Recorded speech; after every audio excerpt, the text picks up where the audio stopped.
This is Ian Lamont, author of Google Drive and Docs in 30 Minutes. I'm going to show you how to limit text or numbers to its own cells in Google Sheets. If this video helps, please subscribe and like the video, and let's get started. So I want to show you what I'm talking about. You may notice that over here in column A, I have a couple of book titles that are actually longer than the cell itself. This is cell A3, but you can see the text is overflowing into cell B3.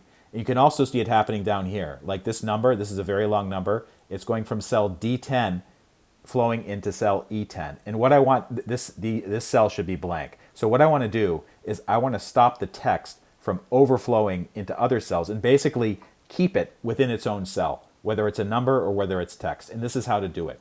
Select the cell itself, and I'm just selecting cell A3, go to Format, Wrapping, and then Clip.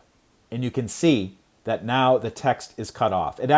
It's still there, it's just not going beyond the boundaries of the cell itself. Now I just did that for one cell. Unfortunately, you can do that for many cells at once. Like I can select the whole column, pay attention to this area down here, do the same thing. Format, Wrapping, Clip.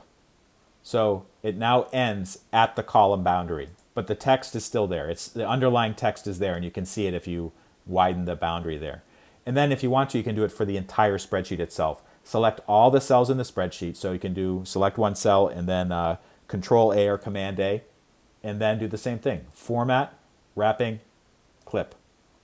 And that really cleans up your spreadsheet, doesn't it? If this video helped, please take a moment to like or subscribe, and I have links to more resources in the description. Thank you so much for watching.